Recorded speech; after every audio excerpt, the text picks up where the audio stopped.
o te whatala papole mai maunga na tātou nu nei fōua tātou whailoa e le tāu walungo o tātou ngā ruenga pere o nei ei le tātou pokalame le tāu lungo longo ia malolo se fua malo fo i le langi mama ia lo mai o se whapoponga le nei o mea na tutupu i Samoa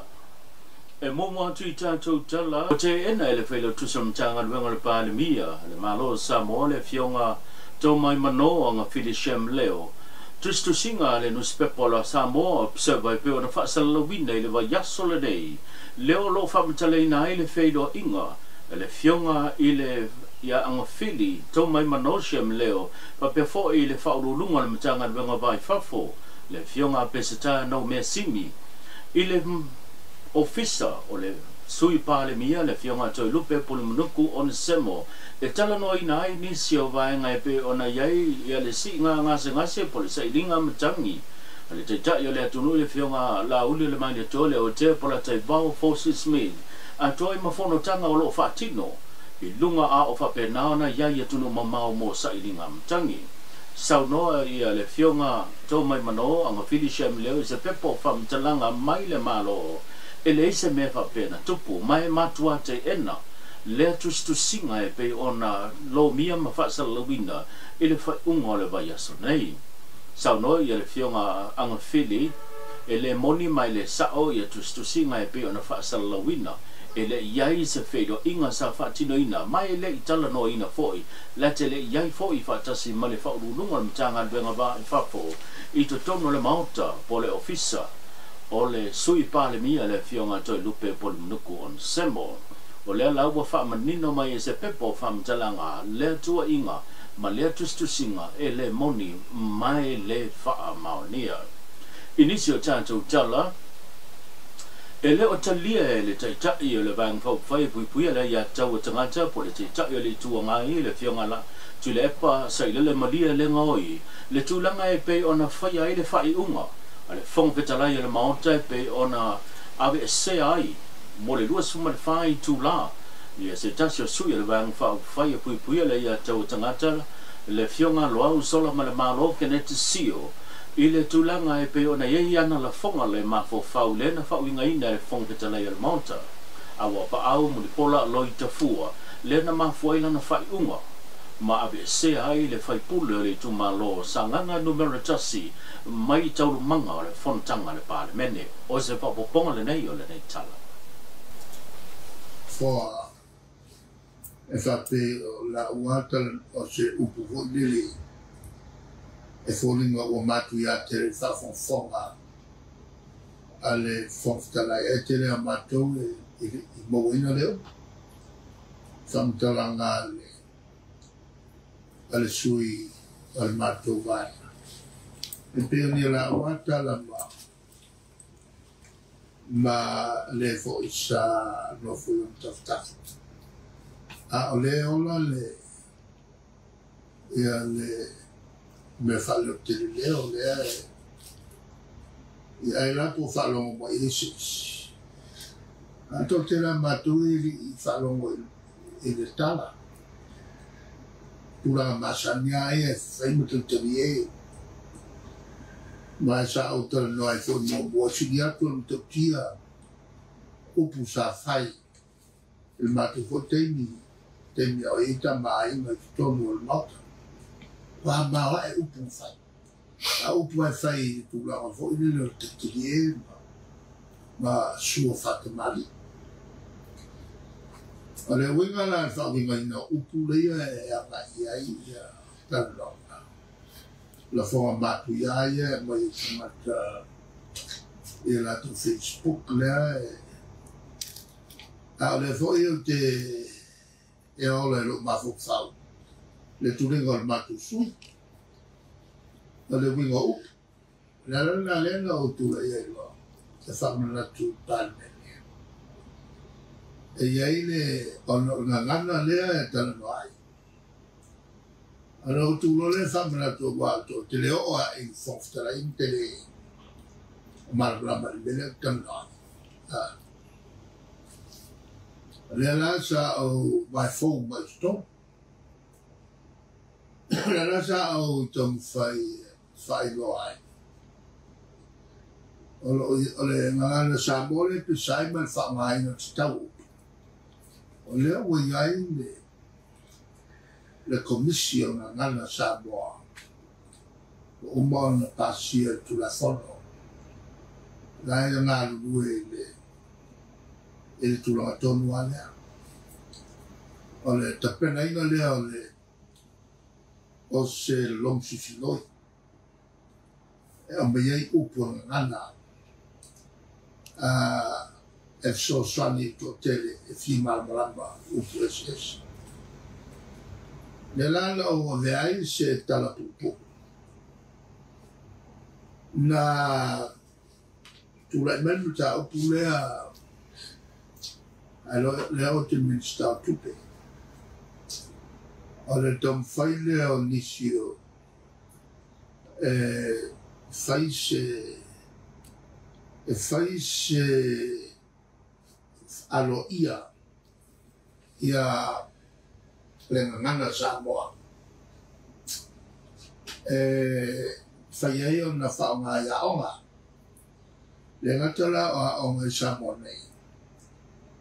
a pena foi a onga ngana Samoa whaki Australia Luxina Amerika e iaila ia fai a onga polisi fo sa fai a onga o le tau la mua e tau pule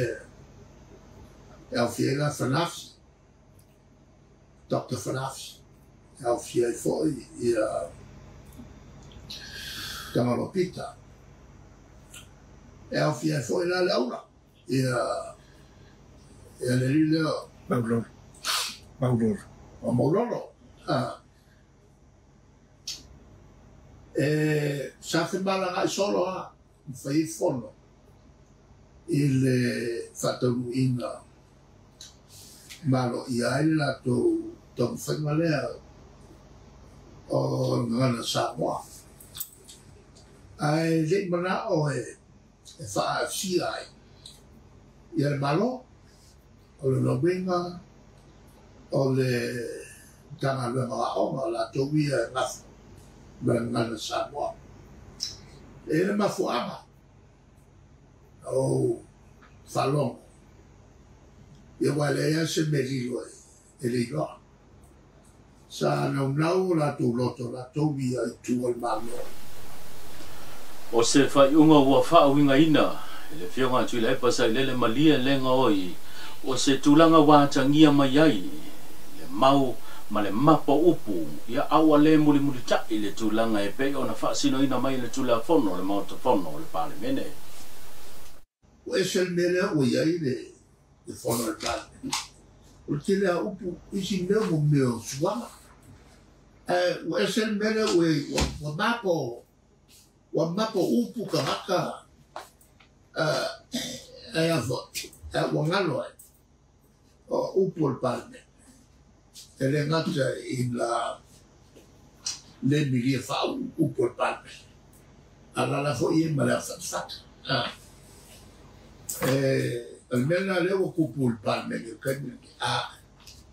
se o fia kuoka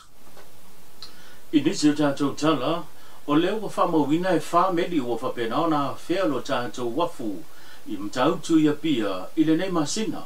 o le whai unga le nei wā yaso na whea i fo i se tasio medi o whapena ona whai malanga mai ai leo whai le pāsese e lua a whe whase lau balu sunga le balu leo whai o i la tolo malanga tā whawhao mai ai na malanga mai le medi le whai unga le wā yaso ai o lo wha au wa aina mai e le au wa e awhe ono se lau maleiba le au whai o ri o lo whapena na wha au wa aina le nei medi la au pāsese o se tūlanga ua whapena ona viso soni tele i le tūlanga le tamau ainga no tātu no e pia na mōri mau wina le pāsese lea na a ngai e le ngātau whale ainga o mata anga i to tono lo tātu tunu o nisi o no whanga e pei o na tā whawhau ai le to tele a toi mana no whanga le maketi funga leima le maketi o pia lea na wha adwina ai o nātu se leni pola nātu fo i tamau ainga lea na sa saa ia ila tolo fati no ina ia business la inti a toi ma fata winga me tau lima o ma se sengo tau mafa fa pe ia fuala aina na mo la va noi fisilingi ai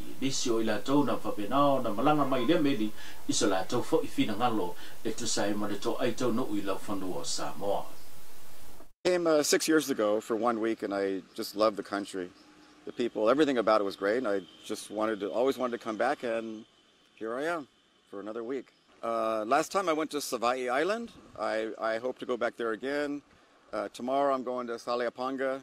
It's just really friendly. That's one of the nicest things about your country. It's just everybody's nice, everybody smiles, everybody's welcoming, and it makes it a nice place to be.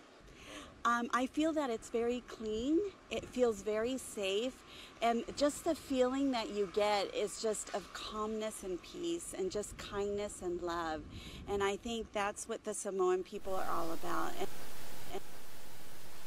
Ia ilu tūlanga lolo wao le tūlanga le tau lo papenao na mori mawina le mamafa ti munga atonga matangi tō whatau tau. O leo wa whaalia manino, i leo fisisilo mitanga lwenga polo fiso le wa ai tau le fionga apa ese Dr. Luteru. E titi se awa no e ono a fia ai Samoa, i e tūlanga wa wha, e peo na maseni a i whai ungo tau sanga te itasi vai tau po masina le nei, e peo na a fielo tātu nuu i tūlanga lolo wao le tau, o se whapoponga nei o le whina ngalo lo fisisilo. Ai e o pito isilio na mafanfan.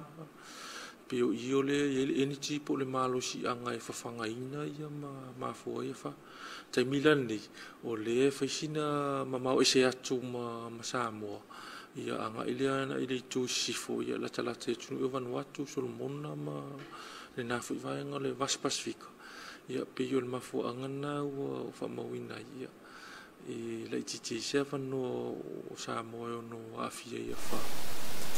E peo na silafia, mamori mawina i lunga o ata, po upenga ta whailangi ata lo papenao na whaasalawina. Lea a fia ai lea o se tasi whea tunu o lea tu Afrika, i le tūlanga o le whao lo papenao na whanti ai. Lea o whaingoina o le Melissa, o whailoi le ofisa sili le fionga of ese Dr. Luteru, e le ese so tanga le tūlanga lolo wao le tau lo a fia i Samoa le temila nei, ma lea fo i a wha. Le sa tatu mai tauina le mafauti munga e sa tatu whaalongoina fo i le leo te tele o le papa whaitili ma le emoila. Ia o amatauna swinga mali e vaenga lea ona o se vaenga whatupla ia po se vaenga whate ingo savili sa tati a tonu lava i mātua sama. Le sa maa whaenga ia aina amata ona ngai mau se atu lea soa nafi a ngai mātua. Ia whaititia fo, ia mai o matemine o lea le te le se lava ia vaenga le. O pele ai se a wha, pe i le a wha e motinoa lava o le vaitemine ia le vaitemo wa uma fo i ona tatu i longa ina maasina ni o le vaitau susu, ia po le vaitau wha, e mafua mai ona e iei lava ia. Male tātou tala muli e pe ona yele tūlanga o solo ta vale leo lo whaatinoina i whai ungo vai so te itasi o se whailongo lo whailonga tu aile lango a lo whaiwa tama whanau lo tātou tunu o le tō Samoa mo ana ta longa o se tūle leile i whina ngalo niso lea tunu. Pe te iane, wa mōli mawina fo i e pe ona whaasala wina i runga wata o penga ta whailangi tūlanga e pe ona tutupu mai. Le iai whao niso whaafita auli o lo wapena ona alia e mai i lea fo i solo. O se tasi neo pa inga na mōri mawina ia se tasi fo'i o whaalawelawe le na pā u mai ne li talabou mai li se ta vale a o ngai tutono le solo ta vale o se tasi leo tūlanga o lo la patai mai ai ia le komsino leo lo whatau tegel matanga wenga leo le fionga le ia tawa whamsanga Samuelu e ao na ave le whaamomua i le saunga le mu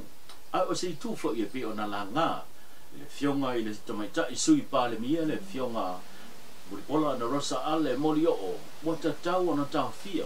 ona o le tūlanga o le a fia i o le tūlanga o le soi fua